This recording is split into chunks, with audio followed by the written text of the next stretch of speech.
Hello student, हम पढ़ रहे हैं विजन आईएएस का पीटी 365 का अपडेटेड पार्ट फर्स्ट, जिसमें अभी तक हमने राजनीतिक घटनाक्रम को कंप्लीट कर लिया है। यह हमारा दूसरा घटनाक्रम रहेगा जो अंतर्राष्ट्रीय संबंधों के बारे में है, जिसमें आज हम अंतर्राष्ट्रीय संबंधों में क्या क्या इंपॉर्टेंट पॉइंट रहे इसी अपडेटेड पार्ट में, तो इन सबको पढ़ते हैं। तो स्टार्ट करते हैं और पढ़ते हैं अंतर्राष्ट्रीय घटनाक्रम, जिसमें आता है भारत और मिस्र के संबंधों के बारे में। इसमें सुर्खियों में क्यों रहा है भारत और मिस्र के संबंधों में? इसमें मिस्र के राष्ट्रपति 74वें गणतंत्र दिवस समारोह पर मुख्य अतिथि रहे। तो ये क्यों चर्चा में रहे? उनके सबसे चर्चा में होने का सबसे बड़ा रीजन क्या है कि मिस्र के जो राष्ट्रपति रहे वो मिस्र के राष्ट्रपति भारत में गणतंत्र दिवस समारोह में मुख्य अतिथि रहे, वो उसके संदर्भ में सबसे ज़्यादा इम्पोर्टेंट रहा। फिर आते हैं भारत और मिस्र के संबंध में क्या महत्वपूर्ण तथ्य है, उनके बारे में विस्तृत चर्चा करते हैं। जिसमें मिस्र रणनीतिक रूप से यूरोप, अफ्रीका और एशिया के बीच व्यापारिक मार्गों के केंद्र पर स्थित है। तो मिस्र की क्या रणनीतिक स्थिति है? क्या है? यूरोप और उसके बाद अफ्रीका और एशिया के बीच व्यापारिक मार्गों के मध्य स्थित है। तो ये मिस्र के बारे में बताया। ये इजिप्ट यहाँ पर है, जो यहाँ पर यूरोप, अफ्रीका और यहाँ पर एशिया के मध्य अवस्थित है। तो इसकी ये जो इजिप्ट है, इसकी अवस्थिति दिखाई गई है। 1955 में भारत और मिस्र ने मैत्री संधि पर हस्ताक्षर किए थे। कब किए थे? भारत और मिस्र ने मैत्री संधि पर 1955 में हस्ताक्षर किए और दोनों देशों के बीच 7 बिलियन अमेरिकी डॉलर का द्विपक्षीय व्यापार किया गया। 7 बिलियन अमेरिकी डॉलर के द्विपक्षीय व्यापार किया गया, जिसे भारत और मिस्र ने यूगोस्लाविया, इंडोनेशिया, घाना के साथ मिलकर गुटनिरपेक्ष आंदोलन का स्थापना की। कौन कौन से देश मिलकर? यूगोस्लाविया, इंडोनेशिया, घाना के साथ मिलकर गुटनिरपेक्ष आंदोलन की स्थापना की, जिसमें दोनों देशों ने मैत्री संधि 1955 और भारत में से संयुक्त आयोग 1983 की स्थापना की भी साझेदारी की। तो क्या इसका इम्पोर्टेंट पॉइंट रहा है कि इन लोगों ने एक तो गुटनिरपेक्ष आंदोलन का स्थापना की। कौन कौन से देश? यूगोस्लाविया, इंडोनेशिया, घाना के साथ मिलकर भारत और मिस्र ने, और इसके साथ ही इन्होंने दोनों मैत्री संधि 1955 में और भारत मिस्र संयुक्त आयोग की स्थापना में भी साझेदारी की। और भारत मिस्र के लिए तीसरा बड़ा निर्यातक बाजार है। तो कैसा है? मिस्र के लिए तीसरा बड़ा निर्यातक बाजार है और मिस्र यूरोप एवं अफ्रीका में प्रवेश द्वार के रूप में कार्य करता है। तो यूरोप व एशिया में एक प्रवेश द्वार के रूप में कार्य करता है और मिस्र इस क्षेत्र में भारत के लिए एक सबसे बड़े निवेश गंतव्य में से एक है। यह भारत के लिए एक सबसे बड़े निवेश गंतव्य के रूप में भी है तथा यह भारत में यह व्यापार वरीयता की वैश्विक प्रणाली के तहत मिस्र के साथ अधिमानी व्यापार समझौते पर हस्ताक्षर किए हुए हैं। तो किस पर हस्ताक्षर किए हुए हैं? व्यापार वरीयता की वैश्विक प्रणाली पर हस्ताक्षर किया है। इसमें रक्षा के संदर्भ में इन लोगों ने संयुक्त रक्षा समिति की स्थापना 2006 में हुई, जिसे डिजर्ट वॉरियर नामक सैन्य अभ्यास आयोजित किया जा रहा है, जिसके संदर्भ में मतलब इन लोगों ने जो स्थापना 2006 में रक्षा के संदर्भ में संयुक्त रक्षा समिति की स्थापना हुई और डिजर्ट वॉरियर नाम का सैन्य अभ्यास आयोजित किया जा रहा है, जिसमें नौसेना के जहाज मिस्र के बंदरगाहों पर आपूर्ति एवं मरम्मत के लिए ठहरते हैं। तो इसके संबंध में ये इम्पोर्टेंट पॉइंट है। पहले कौन कौन सा इम्पोर्टेंट पॉइंट है? इसमें आता है इम्पोर्टेंट पॉइंट में, इसमें आता है इसके संदर्भ में कि क्या क्या दिया गया है। पहला तो दिया गया है कि भाई इसमें भारत और मिस्र के संबंध में सब जो मिस्र के राष्ट्रपति रहे वो 74वें गणतंत्र दिवस पर मुख्य अतिथि रहे। और इसमें जो मिस्र के रणनीतिक रूप में देखते हैं तो मिस्र यूरोप, अफ्रीका और एशिया के बीच व्यापार मार्गों के केंद्र पर स्थित है और 1955 में भारत मिस्र के से मैत्री संबंध पर हस्ताक्षर किए गए और दोनों ने 7 बिलियन अमेरिकी डॉलर का द्विपक्षीय व्यापार है और भारत और मिस्र यूगोस्लाविया, इंडोनेशिया, घाना के साथ मिलकर गुटनिरपेक्ष आंदोलन की स्थापना की थी। और इसके अलावा दोनों देशों ने मैत्री संधि 1955 और भारत मिस्र संयुक्त आयोग की स्थापना में भी साझेदारी की हुई है। भारत मिस्र के लिए तीसरा बड़ा निर्यातक बाजार भी और मिस्र यूरोप और अफ्रीका के प्रवेश द्वार के रूप में कार्य करता है। इसके संदर्भ में फिर आता है मिस्र इस क्षेत्र में भारत के लिए सबसे बड़े निवेश गंतव्यों में से एक है और व्यापार वरीयता के लिए वैश्विक प्रणाली के तहत मिस्र के साथ अधिमानी व्यापार समझौते पर भी हस्ताक्षर किए गए हैं। और दोनों ने सेना के संदर्भ में 2006 में संयुक्त रक्षा समिति की स्थापना की और डेजर्ट वॉरियर नाम का एक सैन्य अभ्यास आयोजित किया जा रहा है, जो भारतीय नौसेना के जहाज मिस्र के बंदरगाहों पर मरम्मत के लिए ठहरते हैं। इससे संबंधित इम्पोर्टेंट पॉइंट है।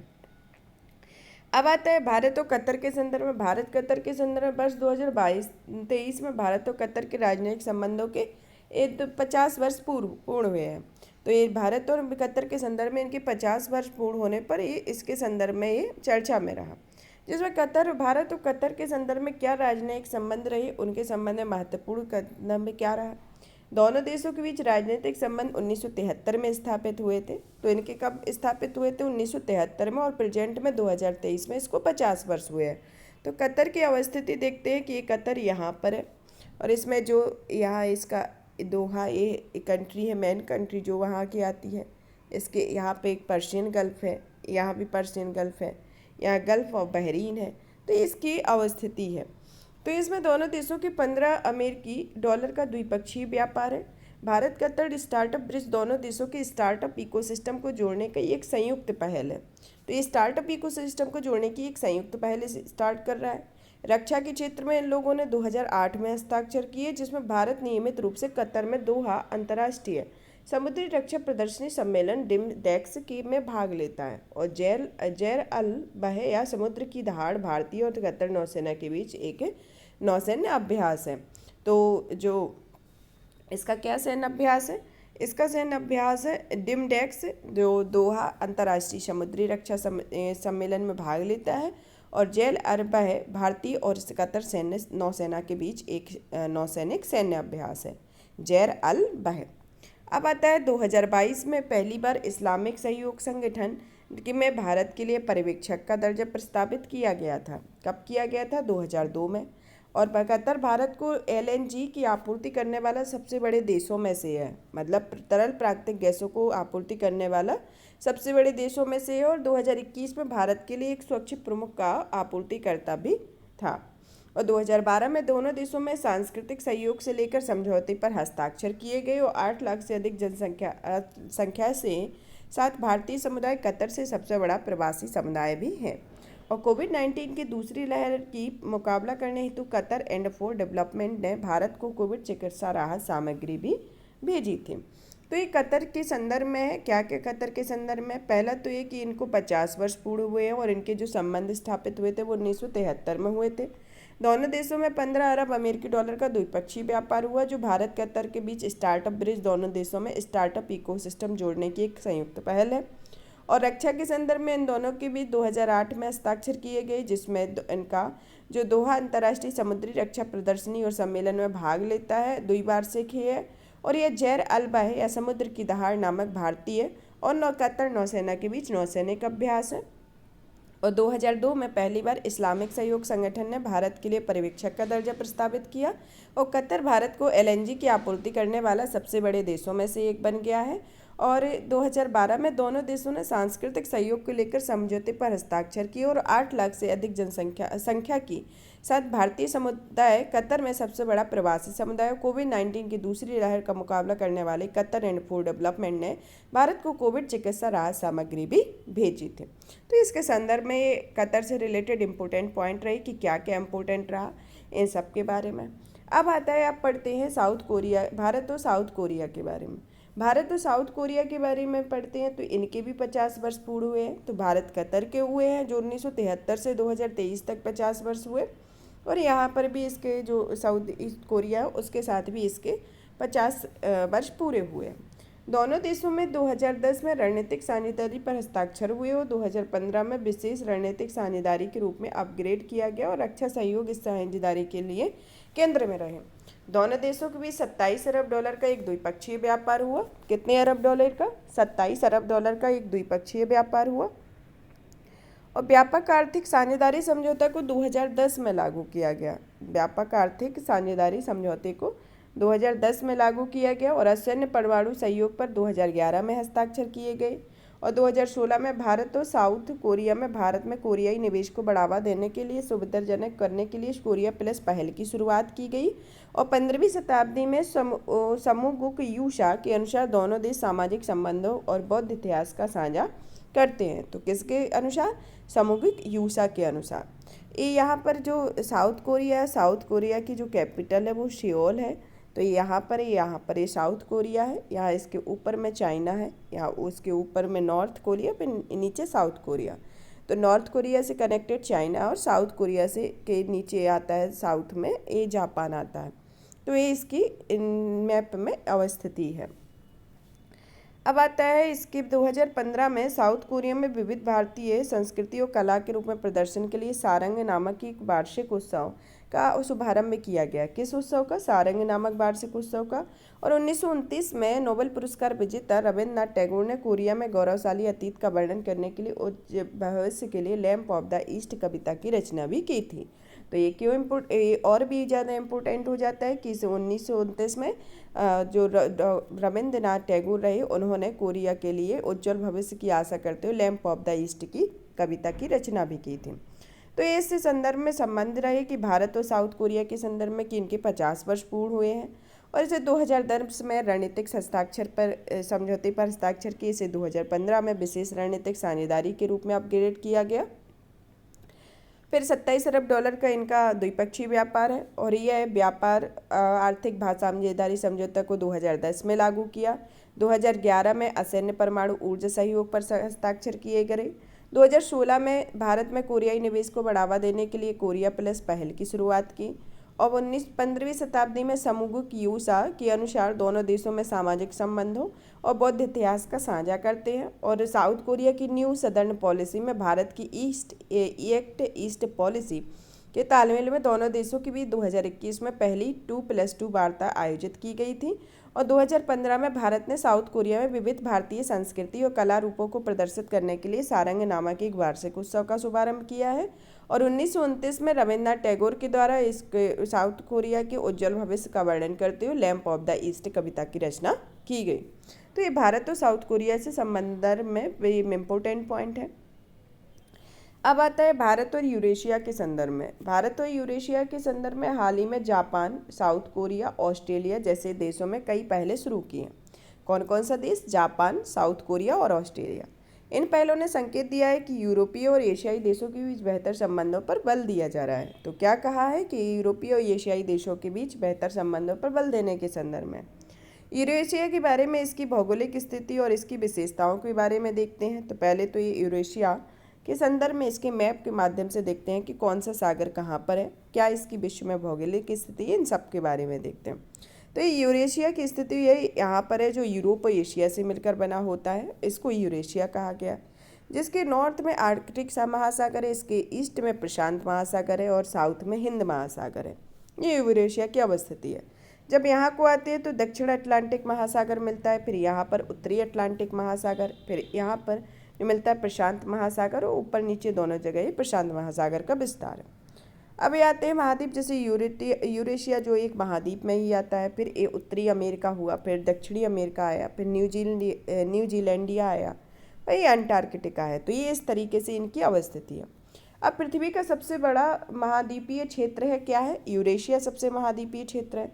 इसमें यूरोप, मध्य पूर्व एशिया के 93 देश शामिल हैं, जिसमें ये यहाँ पे है यूरोप और यहाँ पर आता है मध्य एशिया और ये यहाँ आता है मध्य एशिया और ये आता है एशिया। तो यहाँ पर ये तीनों के जो देश शामिल होते हैं वो आता है, इसमें टोटल 93 कंट्री शामिल हैं। तथा यहाँ 5 अरब से अधिक लोग निवास करते हैं। कितने लोग निवास करते हैं? 5 अरब से लोग अधिक निवास करते हैं। भूवैज्ञानिक रूप से यूरेशिया टेक्टोनिक प्लेट द्वारा प्रदर्शन किया गया। अंतर्राष्ट्रीय संबंधों में यूरेशिया में इसके क्षेत्र में गठन के बारे में सहमति आधारित औपचारिक अंतर्राष्ट्रीय समझ की कमी रही है तथा अंतर्राष्ट्रीय संबंधों में यूरेशिया की जो स्थिति रही है वह इस क्षेत्र के गठन के बारे में सहमति आधारित औपचारिक अंतर्राष्ट्रीय समझ की कमी है, इसके संदर्भ में बताता है। यूरेशिया में मुख्य संसाधन के बारे में इसमें प्राकृतिक गैस भंडार कितना है? 31% पाया जाता है और तेल भंडार 17% पाया जाता है, लोह एक्स 23% और स्वर्ण 14% और तांबा 7%। तो हर एक चीज़ की प्रचुरता है, जैसे प्राकृतिक गैस भंडार 31%, तेल भंडार 17%, लौह एक्स 23%, स्वर्ण भंडार जो होते हैं 14% और तांबा भंडार पाए जाते हैं 7%। तो इस तरीके से ये सभी की अवस्थिति दी गई है। अब आता है भारत के लिए यूरेशिया का क्या महत्व रहा है। भारत के लिए यूरेशिया का महत्व इसको देखते हैं कि इसे अंतर्राष्ट्रीय उत्तर परिवहन गलियारा अस्गाबाद समझौते के साथ लंबे समय तक अपारदर्शी BRI के लिए एक प्रति संतुलित के रूप में कार्य करता है। अस्गाबाद समझौता यूरेशियाई क्षेत्रों के बीच कनेक्टिविटी बढ़ाने से संबंधित है तथा यह इसके आर्थिक क्षेत्र में कैसा है। इसमें यूरेशिया के साथ अपने संपर्कों को आगे बढ़ाने के लिए भारत EU में शामिल होने की दिशा में कार्य कर रहा है और यह एक शुल्क के माध्यम से पूरे भौगोलिक क्षेत्र में भारतीय उत्पादों को पहुंच प्रदान करेगा, जिसके परिणाम स्वरूप इसके निर्यात को बढ़ावा मिलेगा और समग्र आर्थिक समृद्धि में भी योगदान होगा। तो ये आर्थिक संदर्भ में।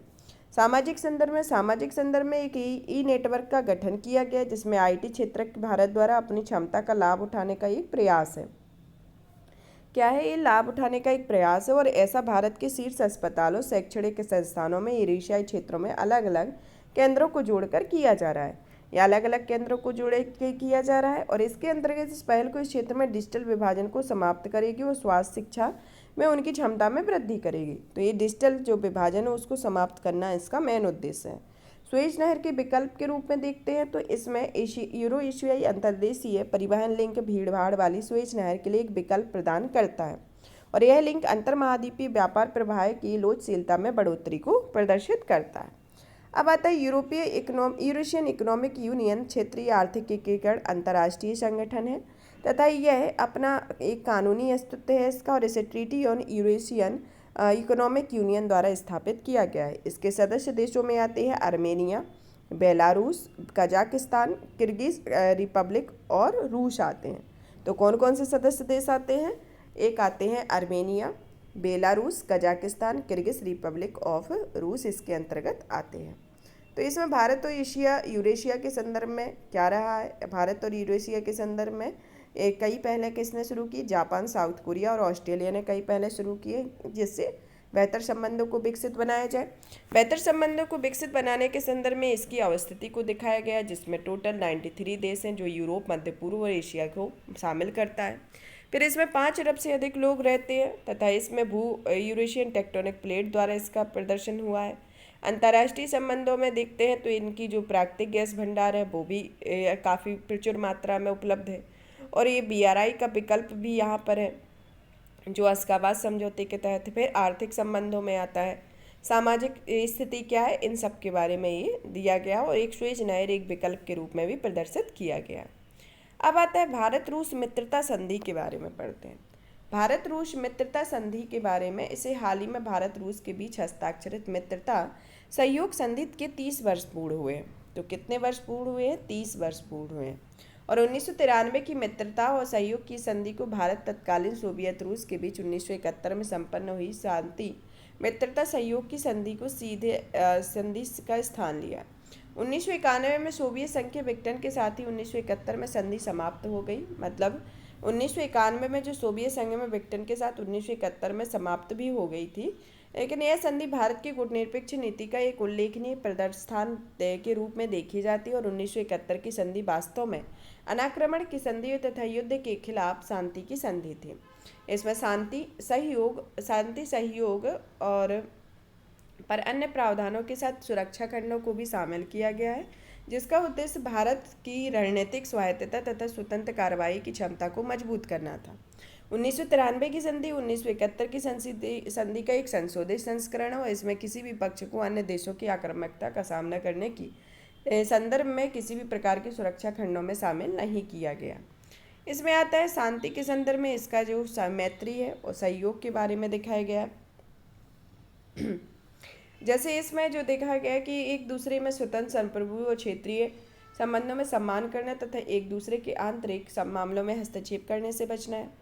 दोनों पक्षों में औपनिवेशिक और मैत्री क्या हुई है शांति के संदर्भ में है। पहला तो एक दूसरे की स्वतंत्रता, संप्रभुता और क्षेत्रीय अखंडता या सम्मान करना तथा एक दूसरे के आंतरिक मामलों में हस्तक्षेप करने से बचना है। और दूसरा आता है कि हथियारों की होड़ में रोकना तथा उनके प्रभावी अंतर्राष्ट्रीय नियंत्रण को तहत परमाणु तथा पारंपरिक दोनों तरह के सामान्य और पूर्ण निःशस्त्रीकरण के लक्ष्य को हासिल करना है।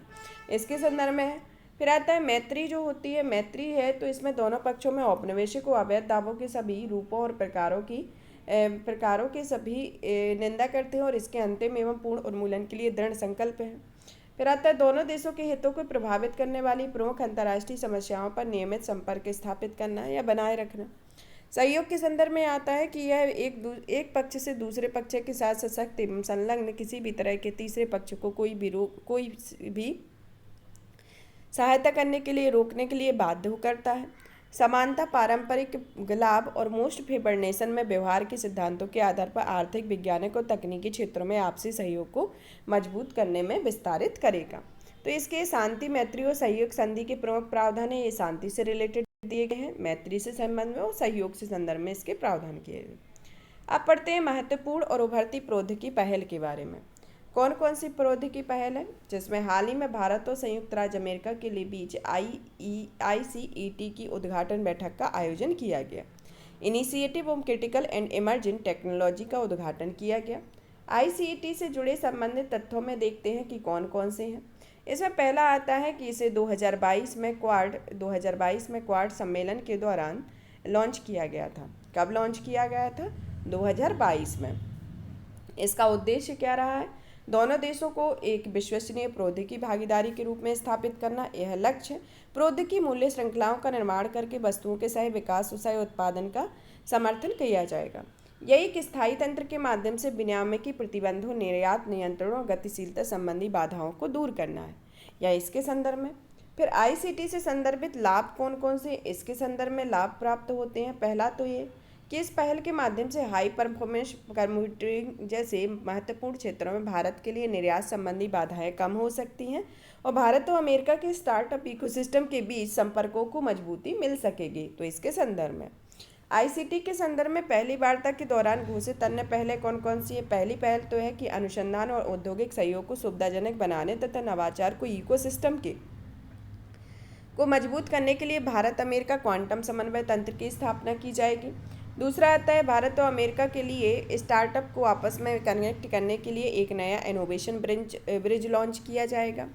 फिर आता है टास्क फोर्स तत्परता या टास्क फोर्स द्वारा तत्परता आकलन विकसित किया जाएगा तथा भारत का semiconductor mission, India electronic semiconductor association, US semiconductor industry association शामिल होंगे। इसके तहत रेजिलिएंट सेमीकंडक्टर आपूर्ति श्रृंखलाओं का निर्माण किया जाएगा। तो इसके संदर्भ में कौन कौन सी पहली वार्ता के दौरान घोषित अन्य पहलों में आती है कि अनुसंधान और औद्योगिक सहयोग में सुविधाजनक बनाने तथा नवाचार इकोसिस्टम को मजबूत करने के लिए भारत अमेरिका क्वांटम समन्वय तंत्र की स्थापना की जाएगी। दूसरा कि भारत तथा अमेरिका में रक्षा स्टार्टअप को आपस में कनेक्ट करने के लिए इनोवेशन ब्रिज लॉन्च किया जाएगा और एक टास्क फोर्स का तत्परता आकलन या फिर रेडीनेस असेसमेंट विकसित किया जाएगा, जो टास्क फोर्स में भारत की semiconductor mission, India electronic semiconductor association और US सेमीकंडक्टर इंडस्ट्री एसोसिएशन शामिल होंगे और इसके तहत रेजिलिएंट सेमीकंडक्टर आपूर्ति श्रृंखलाओं का भी निर्माण किया जाएगा। तो ये इससे संदर्भ में है, किसके संदर्भ में दिए गए हैं? ICT के संदर्भ में दिए गए हैं कि क्या पहले हुई हैं, जो भारत और संयुक्त राज्य अमेरिका के initiative on critical and emerging technology के संदर्भ में यह हुआ है, जिसको क्वाड सम्मेलन के दौरान इसे लॉन्च किया गया था, जिसका उद्देश्य दोनों देशों को विश्वसनीय प्रौद्योगिकी भागीदारी के रूप में स्थापित करना है, जिसका लक्ष्य प्रौद्योगिकी श्रृंखलाओं के निर्माण करके वस्तुओं के सह विकास व सह उत्पादन का समर्थन करके प्राप्त किया जाएगा, जो एक स्थायी तंत्र के माध्यम से विनियामक प्रतिबंधों, निर्यात नियंत्रणों और गतिशीलता संबंधी बाधाओं को दूर करना है, जो इसके संदर्भ में बताता है। अब आता है भारतीय डायस्पोरा के बारे में। भारतीय डायस्पोरा के बारे में इसमें आता है कि भारत ने मध्य प्रदेश के इंदौर शहर में 17वीं प्रवासी भारतीय दिवस सम्मेलन का मेजबानी की। तो कहाँ पर मेजबानी की गई इस बार 17वें प्रवासी दिवस सम्मेलन की? भारत मध्य प्रदेश के इंदौर शहर में। इसके में प्रवासी भारतीय सम्मान के बारे में पढ़ते हैं पहले कि प्रवासी भारतीय सम्मान क्या होता है। यह एक सर्वोच्च सम्मान होता है जिसे भारतीय आनिवासी भारतीय NRI और भारतीय मूल का व्यक्ति जिसे PIO से संबोधित करते हैं और उनके द्वारा स्थापित तो संगठन का एक संस्था होती है। इसके तहत विदेशों में भारत के बारे में बेहतर समझ बनाने और भारतीय हितों का समर्थन करने, स्थानीय भारतीय समुदाय के कल्याण के लिए काम करने हेतु भारतीय प्रवासियों को पुरस्कृत किया जाता है। यह इसके संदर्भ में आता है। अब आता है भारतीय जो प्रवासी, इससे संबंधित तथ्य में पहला तो आता है इसकी थीम क्या है।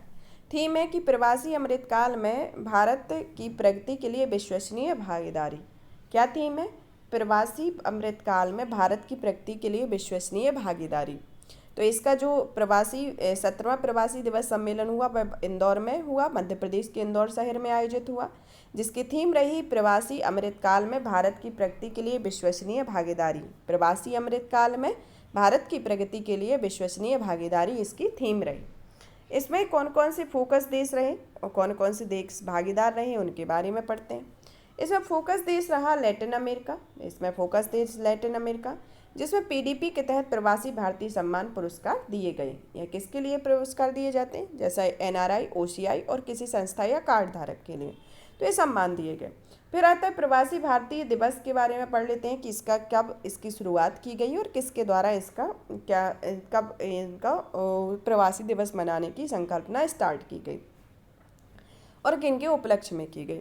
तो प्रवासी दिवस के बारे में आता है कि प्रवासी दिवस को सबसे पहले 9 जनवरी 1915 को महात्मा गांधी की दक्षिण अफ्रीका के भारत से आए थे।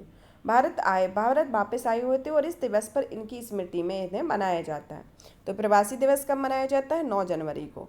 और किसके उपलक्ष्य में? महात्मा गांधी दक्षिण अफ्रीका से भारत वापस आए थे, उस उपलक्ष्य में। प्रथम प्रवासी भारतीय दिवस का सम्मेलन 9 जनवरी 2003 को किया गया था। तो कब किया गया था? 2003 में पहली बार किया गया और 2015 में हर 2 साल के लिए एक बार आयोजित किया जाता है। हर 2 साल में एक बार आयोजित किया जाता है, जिसका उद्देश्य भारत सरकार के साथ प्रवासी समुदाय के जुड़े संबंधों और मजबूत करने में एक मंच प्रदान करना है। तो इसके क्या क्या इम्पोर्टेंट पॉइंट है? पहला तो ये कि किसके उपलक्ष्य में मनाया जाता है। इसे महात्मा गांधी जब दक्षिण अफ्रीका से भारत वापस आए थे उस संदर्भ में। और कब मनाया गया? 9 जनवरी 1915 को घोषित किया गया। और पहला दिवस कब मनाया गया? 2003 में। और 2015 में पीडीपी सम्मेलन हर 2 साल में एक बार आयोजित किया जाता है और जिसका उद्देश्य क्या है? भारत सरकार के साथ प्रवासी भारतीय समुदाय के जुड़ाव संबंधों को मजबूत करने में मदद करने के लिए एक मंच प्रदान करना है। और प्रेजेंट में जो 17वां प्रवासी दिवस सम्मेलन मनाया गया, कहाँ मनाया गया है? मध्य प्रदेश के इंदौर शहर में। अब आता है, इसमें पढ़ते हैं प्रवासी भारतीयों से जुड़ाव के लिए सरकार द्वारा क्या क्या पहलें की गई, उनको एक माध्यम से देखते हैं। इसमें सबसे पहले 2016 में विदेश मंत्रालय ने प्रवासी भारतीय मामलों के मंत्रालय का विलय किया। कौन सा? 2016 में विदेश मंत्रालय में प्रवासी भारतीय मामलों के मंत्रालयों का विलय किया गया सबसे पहले तो। और इसका उद्देश्य विदेशों में रहने वाले भारतीयों को प्रोत्साहित करना और उन्हें सुव्यवस्थित समर्थन प्रदान करना है। इसके संदर्भ में यह पहली पहल रही। फिर आता है विदेशों में भारतीय समुदायों की सुरक्षा सुनिश्चित करने के लिए विदेशी राष्ट्रों के साथ सामाजिक सुरक्षा समझौते किए गए। तो विदेशों में भारतीय समुदायों की सुरक्षा सुनिश्चित करने के लिए विदेशी राष्ट्रों के लिए सामाजिक सुरक्षा समझौते किए गए। फिर आता है भारत को जानो कार्यक्रम 2003 में शुरू किया गया। इसमें इस कार्यक्रम का कार्यक्रम भारतीय मूल के छात्रों तथा युवाओं को, पेशेवरों को भारत आने तथा उनके विचार, उम्मीदें, अनुभव का साझा करने तथा समकालीन भारत के साथ निकटता से जुड़ने का एक अनूठा मंच प्रदान करता है। फिर आता है लोक प्रतिनिधित्व अधिनियम संशोधन विधेयक 2017 में एक विदेशी मतदाता को व्यक्तिगत रूप से अपने प्रॉक्सी द्वारा अपना वोट डालने की अनुमति प्रदान करेगा। फिर अन्य पहलों के संदर्भ में आती है कि प्रवासी बच्चों के लिए छात्रवृत्ति कार्यक्रम 2007 में स्टार्ट किया गया। स्टडी इन इंडिया का प्रोग्राम 2012 में, ई माइग्रेंट सिस्टम 2014 में, प्रवासी कौशल विकास योजना, महिलाओं के लिए समर्पित हेल्पलाइन इत्यादि इसके संदर्भ में अन्य पहलें की गई। तो कौन कौन सी? पहला तो ये कि प्रवासी विदेश मंत्रालय में 2016 में प्रवासी भारतीय मामले मंत्रालय का विलय किया गया। विदेशी राष्ट्रों के साथ सामाजिक सुरक्षा समझौते किए गए। भारत को जानो कार्यक्रम 2003 में स्टार्ट किया गया। लोक प्रतिनिधित्व विधेयक 2017 में शुरू किया गया। इसके अन्य पहलों में छात्रवृत्ति कार्यक्रम, study in India programme, e migrant system, प्रवासी कौशल विकास योजना, महिलाओं के लिए समर्पित हेल्पलाइन इत्यादि इससे अन्य संदर्भित पहले हैं। फिर आता है भारत और ग्लोबल साउथ के बारे में। भारत और ग्लोबल साउथ के बारे में पढ़ते हैं कि हाल ही में भारत ने एक विशेष virtual summit Voice of Global South शिखर सम्मेलन की मेजबानी की। तो किसकी मेजबानी की भारत ने? वॉइस ऑफ ग्लोबल साउथ शिखर सम्मेलन की मेजबानी की। इस शिखर सम्मेलन को विश्व को फिर से सक्रिय करने के लिए प्रतिक्रिया, पहचान, सम्मान और सुधार के वैश्विक एजेंडे का आह्वान करना है। तो क्या इसके संदर्भ में इम्पोर्टेंट है कि हाल ही में भारत ने एक विशेष virtual summit Voice of Global South शिखर सम्मेलन की मेजबानी की और इस शिखर सम्मेलन में विश्व को फिर से सक्रिय करने के लिए प्रतिक्रिया, पहचान, सम्मान और सुधार के एक वैश्विक एजेंडे को आह्वान किया गया।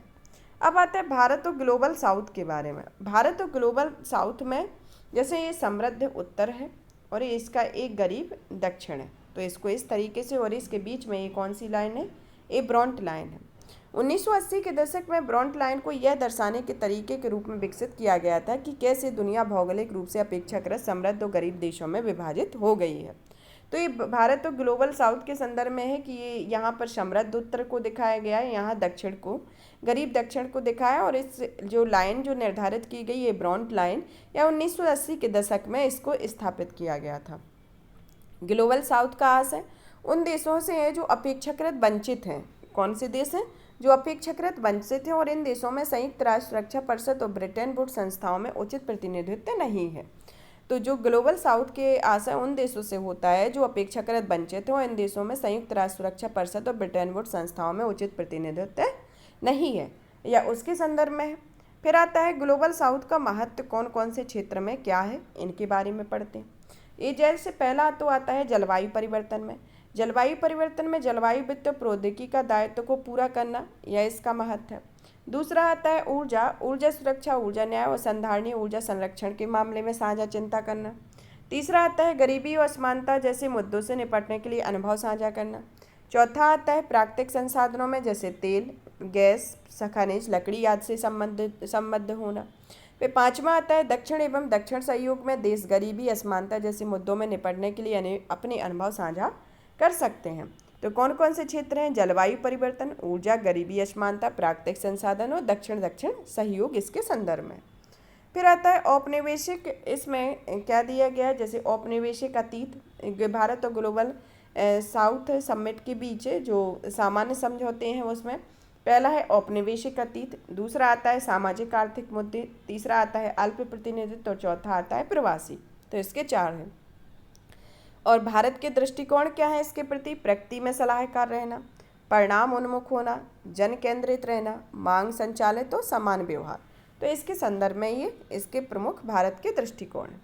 अब पढ़ते हैं अंतर्राष्ट्रीय वित्तीय संरचना के बारे में। अंतर्राष्ट्रीय वित्तीय संरचना भारत की अध्यक्षता में पहली बार G20 देशों के वित्त मंत्रियों और केंद्रीय बैंक गवर्नरों की बैठक संपन्न हुई, और इस बैठक को अंतर्राष्ट्रीय मुद्रा कोष ने G20 की अंतर्राष्ट्रीय वित्तीय संरचना को मजबूत करने का आह्वान किया गया।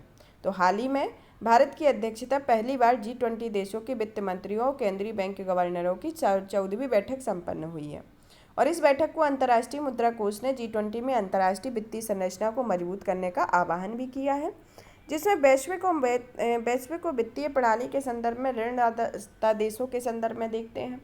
जैसे पहला आता है कि इसमें अंतर्राष्ट्रीय वित्तीय और गवर्नेंस में अपनी भूमिका के कारण G7 और G20 जैसे अंतर्राष्ट्रीय समूह और अन्य देश शामिल हैं। अंतर्राष्ट्रीय मुद्रा कोष के संदर्भ में इसमें वास्तविक और संभावित समस्याओं का सामना करने वाले सदस्य देशों को ऋण प्रदान करते हैं, और समृद्धि वित्तीय स्थिरता के जोखिम की पहचान करने, नीतियों की सिफारिश करने हेतु अंतर्राष्ट्रीय मौद्रिक प्रणाली वैश्विक आर्थिक विकास की निगरानी करता है, और यह क्षमता सरकारों को तकनीकी सहायता प्रशिक्षण प्रदान करता है। यह अंतर्राष्ट्रीय मुद्रा कोष के संदर्भ में। फिर विश्व बैंक में यह विकास की वित्तीय तथा तकनीकी सहायता प्रदान करता है। विश्व व्यापार संगठन में यह व्यापार के नियमों वैश्विक प्रणाली को संचालित करता है, साथ ही विकासशील देशों के व्यापार संबंधी क्षमता के निर्माण में मदद करता है। फिर आता है बैंक फॉर इंटरनेशनल सेटलमेंट में यह मौद्रिक और वित्तीय स्थिरता में केंद्रीय बैंक की सहायता प्रदान करता है, और इसके तहत केंद्रीय बैंकों को एक बैंक के रूप में कार्य करता है। तो ये क्या होता है? केंद्रीय बैंक को एक बैंक के रूप में कार्य करता है बैंक फॉर इंटरनेशनल सेटलमेंट में। आर्थिक सहयोग और विकास संगठन के संदर्भ में इसमें संगठन में आर्थिक सहयोग को बढ़ावा देता है और वैश्विक मानकों को विकसित करता है और नीतिगत सहायता प्रदान करता है, या इसके संदर्भ में। फिर आता है अंतर्राष्ट्रीय वित्तीय संरचना में अर्थ, उद्देश्य और इसके चरण के बारे में पढ़ते हैं। इसके अर्थ, उद्देश्य और इसके चरण में आते हैं कि इसका जो तात्पर्य है कि वह अंतर्राष्ट्रीय स्तर पर सामूहिक गवर्नेंस व्यवस्थाओं से है। जो ये व्यवस्थाएं वैश्विक मौद्रिक वित्तीय प्रणालियों के प्रभावी कामकाज की सुरक्षा पर केंद्रित होती हैं। और आईएफए के उद्देश्य में इसका उद्देश्य वित्तीय स्थिरता को सुनिश्चित करना होता है और आर्थिक समृद्धि को बढ़ावा देना होता है। इस उद्देश्य के लिए उठाए गए कदम में पहला आता है कि संकट की संभावना को कम करना, फिर दूसरा आता है संकट को प्रभावी होने से उनकी गंभीरता को कम करना, और तीसरा आता है वैश्विक अर्थव्यवस्था को प्रभावित होने से बचाना है। तो यह इस संदर्भ में उद्देश्य है। अब आता है संबंधित सुर्खियाँ कौन कौन सी रही हैं। संबंधित सुर्खियों में common framework for debt treatments के बारे में। हाल ही में G20 देशों के वित्त मंत्री और केंद्रीय बैंक के गवर्नर्स की पहली बैठक संपन्न हुई। इस बैठक में विश्व बैंक के डेट सर्विस सस्पेंस इनिशिएटिव में common framework for debt treatment 2020 को लॉन्च किया गया, जिसमें सहमति पर प्रदान की गई है। कॉमन फ्रेमवर्क फॉर ट्रीटमेंट के बारे में इसे G20 और पेरिस क्लब का एक समझौता है। यह फ्रेमवर्क के लिए पात्र 73 निम्न आय वाले देशों के ऋण समाधान सुरक्षा व सहयोग करता है तथा इस फ्रेमवर्क में G20 के आधिकारिक द्विपक्षीय मतदाता ऋण देश शामिल होते हैं, जिसके साथ साथ भारत, चीन, तुर्की और सऊदी अरब जैसे देश सम्मिलित हैं। और पेरिस क्लब इसके सदस्य नहीं होंगे, ये लोग पेरिस क्लब के सदस्य नहीं हैं। फिर आता है फ्रेमवर्क के बारे में। फ्रेमवर्क ऋणी देशों में अनुरोध किए जाने पर यह ऋण पुनर्संरचना के लिए प्रावधान करता है तथा ऋण के लिए निवर्तमान मूल्य पर्याप्त की कमी होती है ताकि स्थायित्व बहाल हो सके। अब आता है वॉशिंगटन अरेंजमेंट के बारे में। वॉशिंगटन अरेंजमेंट की 26वीं पूर्ण वार्षिक बैठक संपन्न हुई, जिसमें भारत को 1 वर्ष की अवधि के लिए वॉशिंगटन अरेंजमेंट की अध्यक्षता सौंपी गई है। तो प्रेजेंट में भारत को वॉशिंगटन अरेंजमेंट की अध्यक्षता सौंपी गई है और यह 26वीं पूर्ण बैठक हुई। वॉशिंगटन अरेंजमेंट के बारे में इसका सबसे पहले तो देखते हैं इसका मुख्यालय कहाँ है। इसका मुख्यालय वियना में 1996 में स्थापित किया गया था। वॉशिंगटन अरेंजमेंट यह एक बहुपक्षीय निर्यात नियंत्रण व्यवस्था है जिसका उद्देश्य पारंपरिक हथियारों, दोहरे उपयोग वाले उपकरणों, प्रौद्योगिकियों के निर्यात को नियंत्रित करता है। वॉशिंगटन अरेंजमेंट के सदस्य देशों के बीच सूचनाओं का आदान प्रदान किया जाता है। पारंपरिक हथियारों, दोहरे उपयोग वाले उपकरणों और प्रौद्योगिकियों के निर्यात के मानकों को स्थापित किए जाते हैं, जिसमें भारत भी सदस्य हैं और टोटल 42 देश हैं। इसमें अन्य महत्वपूर्ण जानकारी में आता है कि यह स्वैच्छिक आधार पर कार्य करता है तथा यह आम सहमति से ही निर्णय लेते हैं। वॉशिंगटन अरेंजमेंट प्लेन निर्णय लेने वाला एक शीर्ष निकाय है और इसमें सभा निर्णय सर्वसम्मति के लिए जाते हैं।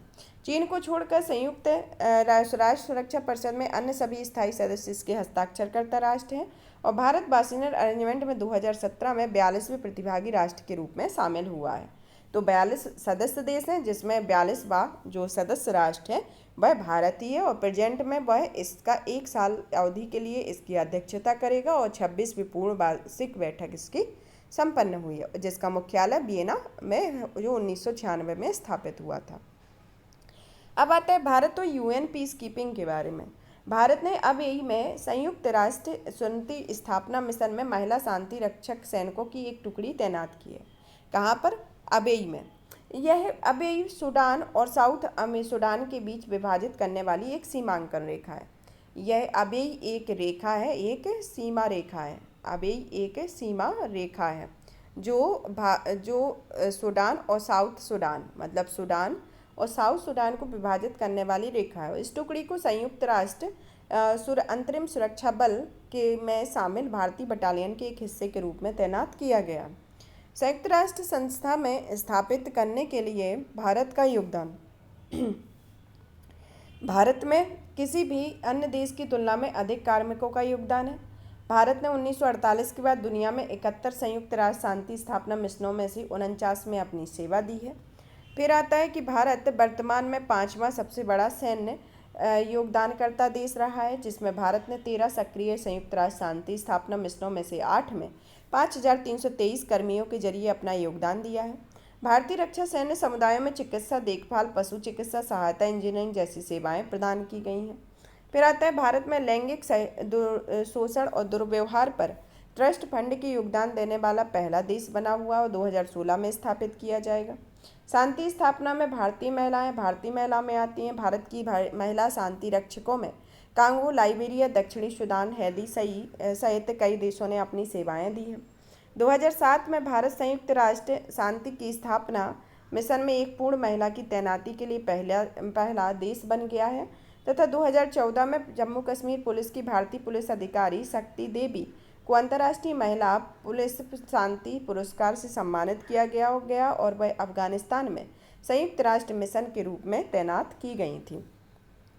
इसके संदर्भ में पीस कीपिंग मिशन की भूमिका में इसमें पक्षकारों में पीस कीपिंग के बारे में यूएन पीस कीपिंग या संयुक्त राष्ट्र शांति समझौता की विशेषताओं में यह दुनिया भर में शांति और सुरक्षा को बढ़ावा देने के लिए संयुक्त राष्ट्र की एक वैश्विक पहल है और इसे संयुक्त राष्ट्र सुरक्षा परिषद द्वारा लिया गया है और तथा इस मिशन को विस्तृत रणनीति विकसित करने और लागू करने के लिए जिम्मेदार है। संयुक्त राष्ट्र की कमान में संयुक्त कैंट कर्मियों का योगदान करते हैं तथा 1948 में अपने पीस कीपिंग प्रयासों की शुरुआत तब की थी जब पश्चिमी एशिया में सैन्य कर्मों के लिए तैनात किया गया था। यूएन पीस कीपिंग फोर्स को 1988 में नोबल शांति पुरस्कार से सम्मानित किया गया है। इसके 3 बुनियादी सिद्धांत है। पहला पक्षकारों की सहमति, फिर निष्पक्षता, फिर आता है आत्मरक्षा और मैंडेट में पालन करने के लिए अन्य मामलों के बल पर प्रयोग करना है। फिर आता है पीस कीपिंग मिशन की भूमिका के संदर्भ में। पीस कीपिंग मिशन की भूमिका में पहला तो कानून एवं शासन की स्थापना, सुरक्षा संस्थानों का निर्माण करना, संघर्षों को रोकना, महिलाओं को सशक्त करना, नागरिकों की रक्षा करना, एक देश को फील्ड सपोर्ट प्रदान करना, मानव अधिकार को बढ़ावा देना। यह पीस कीपिंग की मुख्य विशेषता है। मुख्य भूमिका है किस किस क्षेत्र में, टोटल 6 क्षेत्रों में बताई गई है। इसके 3 बुनियादी सिद्धांत हैं तो इसके संदर्भ में इम्पोर्टेंट पॉइंट है। अब आते हैं अंतर्राष्ट्रीय संगठन या संस्थानों के बारे में। इंटरनेशनल सीबेड अथॉरिटी के बारे में। इंटरनेशनल सीबेड अथॉरिटी यह पृथ्वी विज्ञान मंत्रालय ने पॉलीमेट्रिक मॉड्यूलेशन एक्सप्लोरेशन एक्सटेंशन अनुबंध का आदान प्रदान किया। इसकी शुरुआत 2002 में 15 साल की अवधि के लिए हस्ताक्षरित किए गए थे, जिसमें समय सीमा 2 बार 5 साल की अवधि के लिए बढ़ा दी गई है, 2017 में और 2022 में। भारत में पीएमएन अन्वेषण के लिए मध्य हिंद महासागर बेसिन में लगभग 75,000 वर्ग किलोमीटर का क्षेत्र सौंपा गया और पीएमएन छोटे आलू जैसे दिखने वाले खनिजों के गोलाकार संचयन को कहा जाता है। पीएमएन किसको कहा जाता है? यह छोटे आलू जैसे दिखने वाले खनिजों के गोलाकार संचयन को कहा जाता है, जिसमें मैग्नीज, निकल, कोबाल्ट, तांबा, आयरन हाइड्रोक्साइड जैसे खनिज होते हैं। इनका अत्यधिक आर्थिक दोहन एवं सामरिक महत्व है। अब इसके अंतर्राष्ट्रीय समुद्र तल प्राधिकरण के बारे में। इसका जो मुख्यालय है वह किंगस्टन, जमैका में है। यह 1982 में स्थापित हुआ तथा इसका उद्देश्य गहरे समुद्र में खनन के लिए क्षेत्र आवंटित तथा खनिज संसाधनों में गतिविधियों को व्यवस्थित और नियंत्रित करना है। इसमें 167 सदस्य देश शामिल है और यूरोपीय संघ भी शामिल है इसके साथ।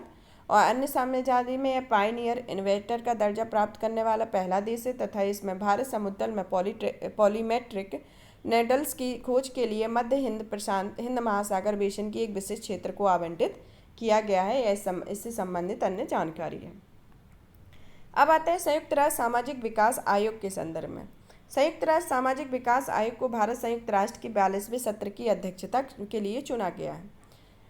सामाजिक विकास आयोग के बारे में। सामाजिक विकास आयोग को आर्थिक और सामाजिक परिषद के 9 कार्यात्मक आयोगों में से एक है, जिसे 1946 में स्थापित किया गया था, जिसका उद्देश्य एसओसी का आर्थिक और सामाजिक परिषद को सामान्य व्यक्ति की सामाजिक नीतियों में सलाह देना और मुख्य रूप से विशेष अंतर सरकारी एजेंसियों द्वारा नहीं कवर किए गए सामाजिक क्षेत्र के सभी मामलों पर सलाह देता है। इसमें टोटल 46 देश हैं, जिसमें 4 साल की अवधि के लिए चुने जाते हैं। इनका चयन एसओएस समान भौगोलिक वितरण के आधार पर करती है। तो ये इसके संदर्भ में।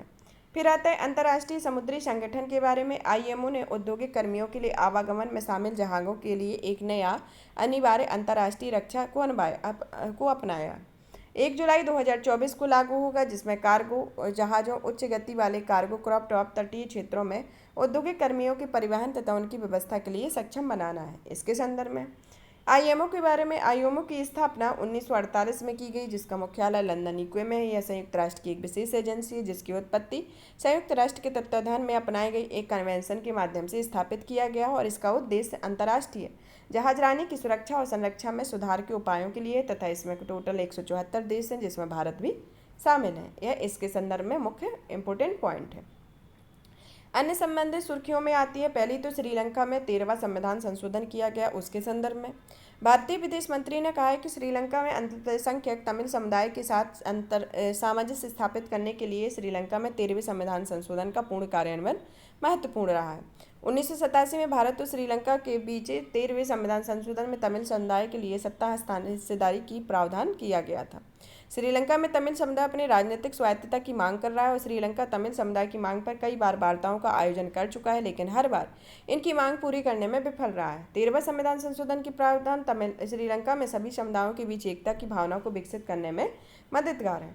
तो इसके संदर्भ में इसमें फिर आता है भारत आसियान के संदर्भ में। भारत आसियान डिजिटल कार्य योजना 2023 के बारे में। यह कार्य योजना आसियान डिजिटल मंत्रियों की तीसरी बैठक की स्वीकृति प्रदान करती है। इस कार्य में सूचना एवं संचार प्रौद्योगिकी के उभरते क्षेत्रों में कृत्रिम बुद्धिमत्ता में क्षमता निर्माण तथा ज्ञान को साझा करना शामिल होता है। यह आईसीटी में भारत और आसियान के बीच सहयोग को मजबूत करेगा। इसके संदर्भ में फिर आता है सूचना संलयन केंद्र हिंद महासागर क्षेत्र के बारे में।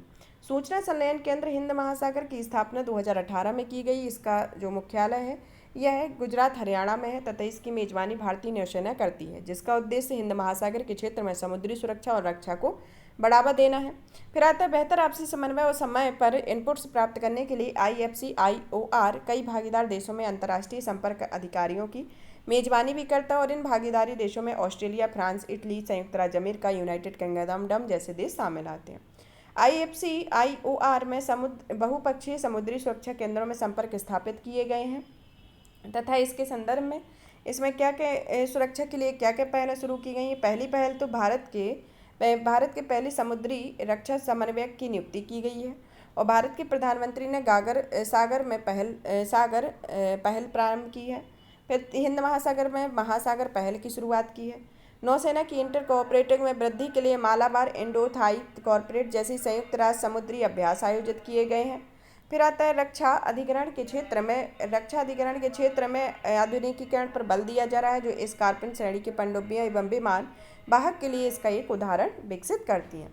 तो ये समुद्री सुरक्षा से संबंधित पहले हैं और इसमें स्थापना कब की गई थी? 2018 में, और जिसको गुरुग्राम हरियाणा में स्थित है, जिसका उद्देश्य हिंद महासागर क्षेत्र में समुद्री सुरक्षा और रक्षा की बढ़ावा देना है। इसके संदर्भ में फिर आता है समूह G77 के बारे में। G77 को 15 जून 1964 में 77 विकासशील देशों के द्वारा शुरू किया गया था। यह दक्षिण के देशों में सामूहिक आर्थिक हितों को व्यक्त करने बढ़ावा देने के लिए साधन प्रदान करती है। साथ ही संयुक्त राष्ट्र प्रणाली के भीतर सभी प्रमुख अंतर्राष्ट्रीय आर्थिक मुद्दों में अपनी संयुक्त वार्ता करने के लिए क्षमता को बढ़ावा देने और विकास के लिए दक्षिण सहयोग की बढ़ावा देने के लिए एक साधन उपलब्ध करवाता है। इसके संदर्भ में फिर आता है common framework for debt treatment. Common framework for debt treatment के बारे में G20 देशों के वित्त मंत्रियों और केंद्रीय बैंक के गवर्नर्स की बैठक में common framework for debt treatment के कार्यान्वयन पर सहमति दी गई है। Common framework for debt treatment के बारे में यह ट्रीटमेंट इसे G20 और पेरिस क्लब देशों के साथ समझौता किया गया। यह फ्रेमवर्क GDSSI के लिए पात्र 73 निम्न आय वाले देशों हेतु ऋण समन्वय सहयोग करता है। इस फ्रेमवर्क में G20 के आधिकारिक द्विपक्षीय ऋणदाता देश शामिल होते हैं, जिनके साथ साथ चीन, भारत, तुर्की, सऊदी अरब जैसे देश शामिल होते हैं और ये देश पेरिस क्लब के सदस्य नहीं होते हैं। यह फ्रेमवर्क ऋणी देशों द्वारा अनुरोध किए जाने वाले गहन ऋण पुनर्संरचना के लिए प्रावधान करता है और इसके तहत ऋण के लिए वाले वर्तमान मूल्य में पर्याप्त कमी की जाएगी ताकि स्थायित्व बहाल हो सके। फिर आता है भारत EU व्यापार प्रौद्योगिकी परिषद के बारे में। भारत EU व्यापार प्रौद्योगिकी परिषद के अंतर्गत 3 कार्य समूहों का गठन किया गया है। पहला तो रणनीतिक प्रौद्योगिकी और डिजिटल गवर्नेंस और डिजिटल कनेक्टिविटी, दूसरा हरित और स्वच्छ ऊर्जा प्रौद्योगिकी और तीसरा व्यापार, निवेश और लॉजिस्टिक मूल्य होता है। इसमें ट्रेड एंड टेक्नोलॉजी काउंसिल एक रणनीतिक समन्वय तंत्र है जिसमें दोनों भागीदारों में व्यापार, विश्वसनीय प्रौद्योगिकी और सुरक्षा संबंधी गठजोड़ की चुनौतियों को निपटने में सक्षम बनाता है तथा यह भारत और यूरोपीय संघ में द्विपक्षीय संबंधों को मजबूती भी प्रदान करता है। यह भारत का एक प्रकार का यह पहला तंत्र है, जो साथ ही संयुक्त राज्य अमेरिका, यूरोप संघ व्यापार में यूरोपीय संघ के लिए दूसरा तंत्र भी है और भारत यूरोपीय संघ में TTC में अप्रैल 2022 में लॉन्च किया गया था। ये इसके संदर्भ में फिर आता है भारत संयुक्त राज्य अमेरिका व्यापार मंच के बारे में। 13वीं भारत संयुक्त राज्य अमेरिका TPF की बैठक वाशिंगटन में संपन्न हुई, जिसमें लचीले व्यापार पर नए TPF ट्रेड पॉलिसी फोरम कार्यकारी समूह के निर्माण पर बल दिया गया। यह कार्यकारी समूह सुविधा, श्रम, पर्यावरण, बेहतर विनियामक प्रथाओं सहित आपसी हित के मुद्दों पर व्यापार केंद्रित द्विपक्षीय चर्चा के लिए एक संरक्षित ढांचा प्रदान करता है। इंडिया यूएस टीपीएफ के बारे में, इसकी स्थापना 2005 में की गई तथा टीपीएफ व्यापार के क्षेत्र में दोनों देशों के बीच निरंतर जुड़ाव तथा द्विपक्षीय व्यापार निवेश संबंधों को आगे बढ़ाने का एक मंच है। और टीपीएफ के तहत कृषि, गैर कृषि सेवाओं, निवेश और बौद्धिक संपदा सहित 5 व्यापक कार्य समूहों को शामिल किया गया है। फिर आता है हेनली पासपोर्ट इंडेक्स के बारे में। हेनली पासपोर्ट इंडेक्स को यह सूचकांक विभिन्न देशों के पासपोर्टों को उन गंतव्यों के आधार पर रैंकिंग प्रदान करता है जो उनके आधारित बिना वीजा पूर्ण वीजा को पहुंच प्रदान करता है, जिसमें लंदन स्थित हेनली पार्टनर्स द्वारा जारी किया जाता है। यह नागरिकता तथा निवासी संबंधी मामलों की विश्वसनीय स्तरीय सलाह फर्म होते हैं। ये ranking international air transport association द्वारा उपलब्ध कराए गए आंकड़ों के विश्लेषण पर आधारित है, जिसमें भारत की रैंकिंग में 2 स्थानों का सुधार हुआ है और अब यह 85वें स्थान पर है और शीर्ष में जापान देश है। अब आता है पारंपरिक विधिक सहायता संधि के बारे में। यह भारत और सऊदी अरब के बीच आपराधिक मामलों के संबंधित जांच को एक दूसरे के लिए औपचारिक सहायता प्राप्त करने के लिए एमएलएटी पर हस्ताक्षर करने का निर्णय लिया गया। एमएलएटी एक तंत्र होता है जिसके द्वारा देश के अपराध की रोकथाम, समन, जांच और अभियोजन औपचारिक सहायता प्रदान करने के लिए एक दूसरे के साथ सहयोग करते हैं। एमएलएटी यह सुनिश्चित करता है कि कोई अपराधी अलग अलग देशों में उपलब्ध प्रमाणों के अभाव में कानून की यथोचित प्रक्रिया से बच न पाए, ना उसका लाभ उठा पाए। और भारत ने अब तक 45 देशों के साथ एमएलएटी पर हस्ताक्षर किया और गृह मंत्रालय आपराधिक मामलों में एमएलएटी के संपादन में एक नोडल मंत्रालय है। अब आता है न्यू स्टार्ट कटौती संधि के बारे में। न्यू स्टार्ट कटौती संधि यह अपनी भागीदारी स्थगित करने की बात करता है। यह अमेरिका के साथ रूस का अंतिम शेष प्रमुख सैन्य समझौता है। रूस ने दावा किया है कि संयुक्त राष्ट्र ने न्यू स्टार्ट संधि में प्रावधानों के अनुपालन नहीं किया था तथा इसमें रूस की राष्ट्रीय सुरक्षा को कमजोर करने का भी प्रयास किया गया। न्यू स्टार्ट संधि के बारे में। न्यू स्टार्ट यह अमेरिका और रूस के बीच एक समझौता संपन्न है और इस समझौते के तहत सामरिक आक्रामक हथियारों की संख्या को सीमित किया गया। इसे 2011 से लागू किया गया है। इसके तहत अंतर महाद्वीपीय श्रेणी के परमाणु हथियारों का सत्यापन योग्य सीमाएं आरोपित की गई। 1991 में अमेरिका और तत्कालीन सोवियत संघ ने स्टार्टअप्स पर हस्ताक्षर किए गए और यह समझौता 2009 में समाप्त हो गया था। फिर 2002 में यह दोनों देशों में सामरिक आक्रामक शस्त्र कटौती संधि पर हस्ताक्षर किए गए और लागू की गई तथा यह 2003 में लागू की गई। इसके लिए यह नई न्यू स्टार्ट की शुरुआत है तथा इस संधि के पक्ष में दोनों पक्षों में निम्नलिखित प्रतिबद्धताएं हैं। पहला तो ये कि 1550 से अधिक सामरिक परमाणु हथियार तैनात नहीं करेंगे। इसके अतिरिक्त अधिकतम 700 लंबी दूरी की मिसाइलों, बम बर्स्कों की ही तैनाती करेंगे। फिर दूसरा, अधिकतम 800 अंतर बैलिस्टिक मिसाइलों की तैनाती करेंगे और इसे 2021 में संयुक्त राज्य अमेरिका और रूस इस संधि को 2026 तक बढ़ाने में सहमत हुए थे। फिर पढ़ते हैं संयुक्त राष्ट्र सुरक्षा परिषद प्रतिबंध समिति के बारे में। यह Islamic state in Iraq and Levant और अल कायदा प्रतिबंध समिति की लश्कर तैयबा के नेता अब्दुल रहीम मक्की को वैश्विक आतंकवादी घोषित किए जाने के संदर्भ में प्रतिबंध सूची में शामिल किया गया, जिसमें संयुक्त राष्ट्र चार्टर में अपने निर्णयों को लागू करने के लिए अपने अपने उपायों को इस्तेमाल करने के लिए अधिकृत करता है और इनके प्रतिबंधों के कार्यान्वयन की निगरानी के लिए पैनलों, विशेषज्ञों समूह तथा अन्य तंत्र का उपयोग भी किया गया है। ऑपरेशन दोस्त के बारे में। ऑपरेशन दोस्त इंडियन आर्मी द्वारा शुरू किया गया है। हाल ही में भूकंप से प्रभावित देशों में सीरिया और तुर्की में सहायता प्रदान करने के लिए ऑपरेशन दोस्त शामिल किया गया है। कहाँ पर, किसके द्वारा शुरू किया गया? इंडियन आर्मी के द्वारा। अब आते हैं शिकागो सम्मेलन के बारे में। शिकागो कन्वेंशन के अंतर्गत 3 प्रोटोकॉल पर संशोधन किए गए, जिसमें के अंतर्गत पहला आता है अंतर्राष्ट्रीय नागरिक विमानन 1944 में वायु मार्ग में अंतर्राष्ट्रीय परिवहन की अनुमति देने वाले मूल सिद्धांतों की स्थापना करना।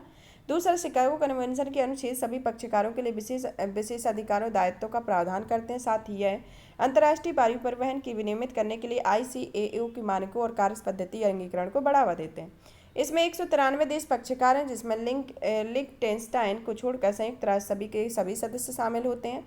फिर इसकी सभी पुष्टि में शिकागो कन्वेंशन में अनुच्छेद 3 BIS सम्मिलित करने के लिए प्रोटोकॉल्स हैं। फिर शिकागो सम्मेलन में 50A संशोधित करने का प्रोटोकॉल है। शिकागो सम्मेलन में 56 अनुच्छेद 56 के संशोधन करने के लिए प्रोटोकॉल हैं, जो एयर नेविगेशन कमीशन में सदस्यों की संख्या 18 से 21 की गई है।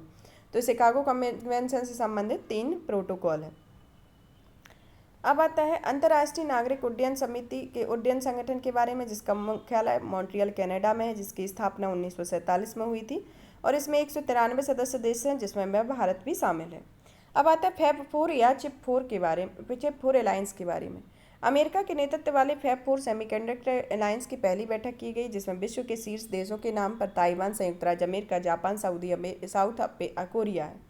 इस समूह को 2022 में अमेरिका में प्रस्तावित किया गया था, जिसका उद्देश्य सेमीकंडक्टर आपूर्ति श्रृंखलाओं की सुरक्षा और लचीलापन को बढ़ावा देना है, और इसका वास्तविक लक्ष्य चीन में विनिर्मित चिप्स पर दुनिया की निर्भरता को कम करना है। फैब 4 या चिप 4 अलायंस, तो क्या हो इसका वास्तविक लक्ष्य कि चीन में विनिर्मित चिप्स को दुनिया की निर्भरता को कम करना है, जिसमें विश्व के शीर्ष देश समूह कौन से हैं?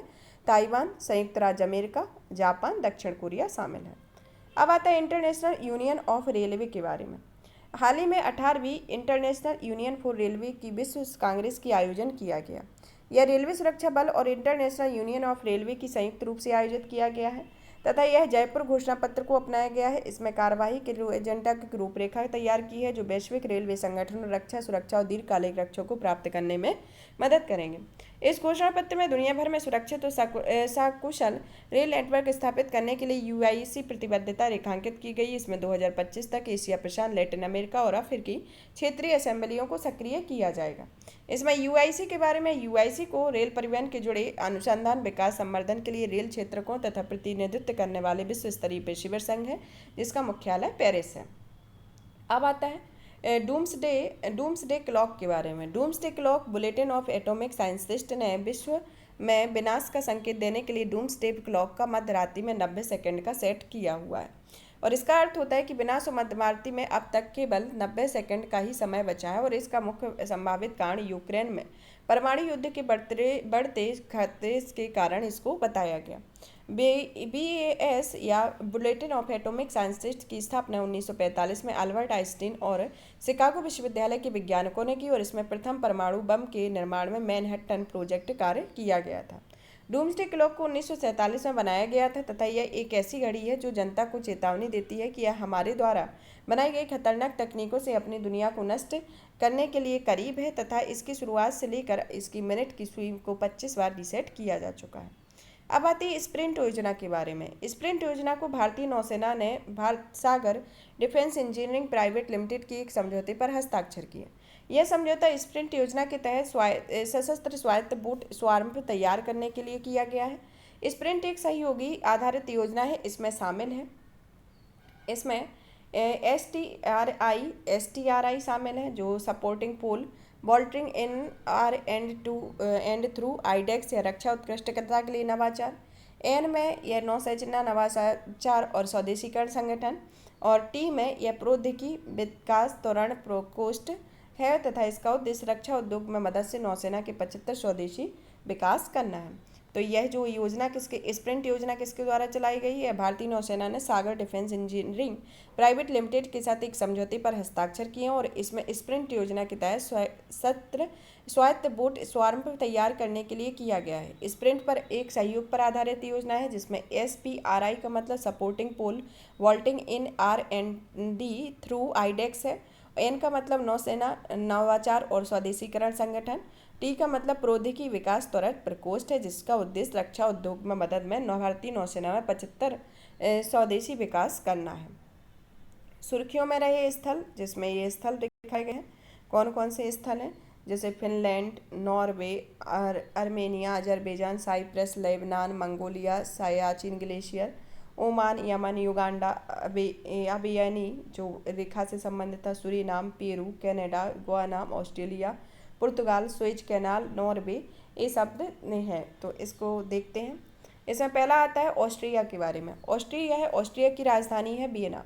वियना के संदर्भ में भारत और ऑस्ट्रेलिया के बीच व्यापक प्रवासन और तथा मोबिलिटी भागीदारी के समझौते पर हस्ताक्षर किए गए तथा ये एक पर्वतीय भूआबद्ध देश है इसके संदर्भ में।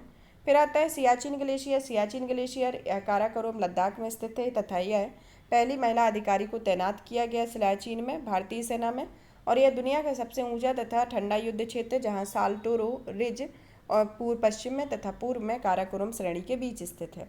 इसकी लंबाई 76 किलोमीटर है। ताजिकिस्तान के फेडरचेंकोच ग्लेशियर के बाद दुनिया का दूसरा सबसे लंबा गैर ध्रुवीय ग्लेशियर है तथा यह भारतीय उपमहाद्वीप तथा मध्य एशिया के बीच सीमा निर्मित करता है। अस्वेक की सहायक नदी नुब्रा नदी का जल स्रोत है तथा स्वेक नुब्रा नदी का तंत्र है तथा 1984 में भारत ने सेना के ऑपरेशन मेघदूत की मदद से सियाचिन निर्वाचन में अपना नियंत्रण स्थापित कर लिया है। अब आता है थर्ड में आता है अभी अफ्रीका के बारे में। यह है भारतीय सेना में संयुक्त राष्ट्र शांति स्थापित मिशन में महिला शांति रक्षक सैनिकों ने अपनी सबसे बड़ी टुकड़ी सेना तैनात की है। अभी एक तेल संबद्ध विवादास्पद क्षेत्र है जो सूडान और साउथ सूडान को विभाजित करने वाली एक सीमांकन रेखा भी स्थित है। अब आता है सूरीनाम, जिसकी राजधानी पारामारिबो है। क्या है सूरीनाम की राजधानी है?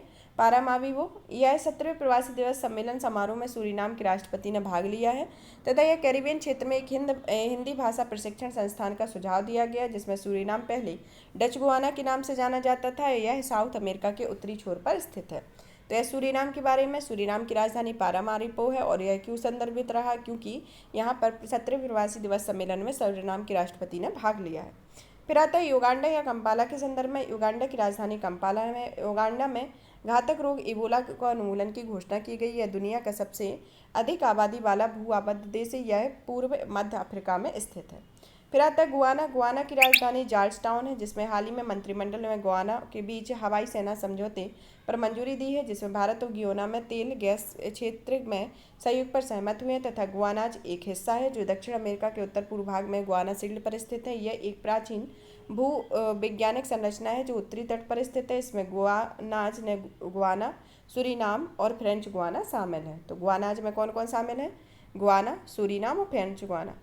फिर आता है पेरू। पेरू की राजधानी लीमा है जिसमें पेरू में अन्य सहित आपातकाल घोषित कर दिया गया है जिसमें पेरू ने राजधानी लीमा सहित अन्य क्षेत्रों में आपातकाल घोषणा करने के संदर्भ में है जिसमें पूर्वी देश में Bolivia, Brazil, Chile, Colombia, Ecuador से घिरा हुआ है तथा इसकी अवस्थिति दक्षिणी अमेरिका के पश्चिमी तट पर स्थित है। यह प्रशांत महासागर से घिरा हुआ है। अब आता है यमन। यमन की राजधानी साना है। इसमें साना में यमन के लिए विशेष राजदूत ने सुरक्षा परिषद के सदस्य में बताया कि यह यमन युद्धरक्षक पक्षों में फिलहाल लड़ाई पर लगे विराम का लाभ उठाते हुए शांति वार्ता को आगे बढ़ाता है। यमन अरब प्रायद्वीप के दक्षिणी सिरे पर स्थित एक मरुस्थलीय देश है और इसके पश्चिम में लाल सागर, बाब अल मंदे और दक्षिण में अदन की खाड़ी, अरब सागर, गार्डाफुई चैनल अवस्थित है।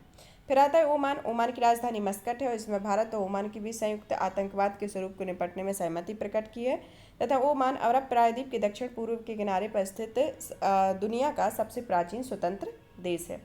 फिर आता है नॉर्वे। नॉर्वे की राजधानी ओस्लो है। ओस्लो में नॉर्वे ने अपनी विस्तारित महाद्वीपीय शैल के समुद्री तल पर तांबे से लेकर दुर्लभ धातुओं और खनिजों की खोज की है। इनकी सीमाओं में बेरिट्स सागर, पश्चिम में नॉर्वेजियन सागर और उत्तरी सागर तथा दक्षिण में स्कागिर जल संधि है। नॉर्वे की भू सीमाओं में केवल पूर्वी दिशा की तरफ स्वीडन, फिनलैंड और रूस की सीमा लगती है। अब आता है अर्मेनिया, अजरबैजान के बारे में जिसमें अर्मेनिया की राजधानी एरेवन है तथा अजरबैजान की राजधानी बाकू है। अर्मेनिया अजरबैजान के संदर्भ में अजरबैजान ने संयुक्त राष्ट्र में सर्वोच्च न्यायालय में अर्मेनिया को बारूदी सुरंग बिछाने के रोकने के लिए तत्काल आदेश की अपील की और यह एक भू आबद्ध देश है। अजरबैजान के बारे में अजरबैजान की राजधानी बाकू है जिसमें अजरबैजान नागोर्नो काराबाख क्षेत्र की अपनी सीमा के भीतर मानता है तथा वर्तमान में इस क्षेत्र में अर्मेनिया का कब्जा दोनों देशों के मध्य यह क्षेत्र संघर्ष का कारण बना हुआ है। अब आता है लेबनान। लेबनान की राजधानी बेरूत है जिसको लेबनान ने अपनी आधिकारिक विनिमय दर में 90% अवमूल्यन किया है। इसके कारण यह चर्चा में रहा। और लेबनान लेवांत प्रांत क्षेत्र का एक पहाड़ी क्षेत्र जो भूमध्य सागर के पूर्वी तट पर स्थित है।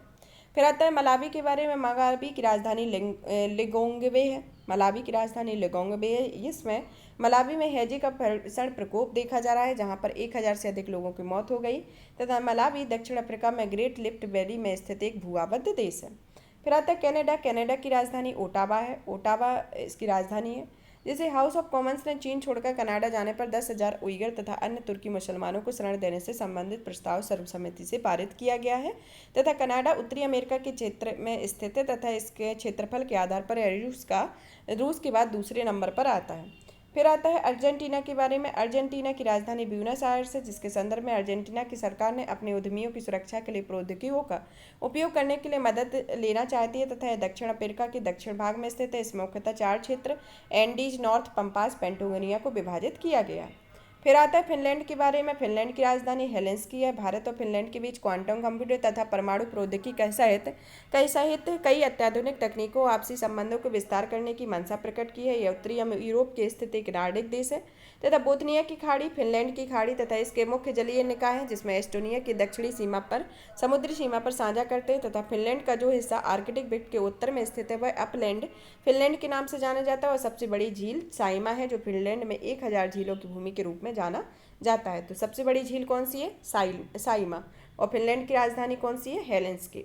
फिर आता है मंगोलिया। मंगोलिया की राजधानी उलान बटोर है। इसमें हाल ही में मंगोलिया में संयुक्त कार्य समूह की 11वीं बैठक आयोजित की गई। यह पूर्वी एशिया में अवस्थित एक भूआबद्ध देश है, जो रूस उत्तर में तथा दक्षिण में चीन से घिरा हुआ है। और मंगोलिया को land of the internal blue sky और लैंड ऑफ द हॉर्स के रूप में जाना जाता है तथा यहाँ पर दक्षिण मध्य भाग में गोबी मरुस्थल स्थित है।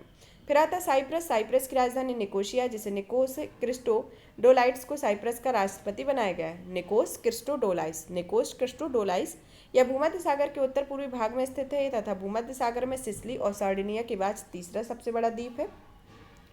फिर आता है सुएज नहर के बारे में। सुएज नहर को दुनिया की सबसे बड़ी फिशिंग कंपनी ने अपनी प्रतिद्वंदी कंपनी का मुकदमा दायर करने की बात कही तथा यह शिपिंग कंपनी 2021 में सुएज नहर के अवरोध के कारण हुई देरी में प्रतिबंधी कंपनी मुआवजा की मांग कर रही है तथा सुएज नहर एक मानव निर्मित झील है, निर्मित जलमार्ग है। यह लाल सागर के माध्यम से भूमध्य सागर को हिंद महासागर से जोड़ती है तथा एशिया और यूरोप के बीच सबसे छोटा समुद्री लिंक है तथा यह नौ परिवहन में 1859 में खोला गया तथा 1956 में इसका राष्ट्रीयकरण किया गया। सुएज नहर दुनिया में सबसे अधिक इस्तेमाल किए जाने वाले 9 परिवहन मार्गों में से एक है तथा इसके जरिए प्रतिदिन की मात्रा में दृष्टि से विश्व व्यापार में 12% से अधिक तरलीकृत प्राकृतिक गैस 8% 1 मिलियन बैरल तेल के परिवहन किया जाता है।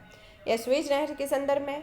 फिर इसके बाद आता है पुर्तगाल या लिस्बन। पुर्तगाल की राजधानी लिस्बन है। इसके संदर्भ में पुर्तगाल में कैथोलिक चर्च में बाल दुर्व्यवहार के अध्ययन के लिए पुर्तगाली बिशपों ने एक स्वतंत्र समिति का गठन किया और इस समिति के संदर्भ में सूचना दी कि 1950 से लेकर अब तक 4800 से अधिक बच्चों के दुर्व्यवहार के संदर्भ में।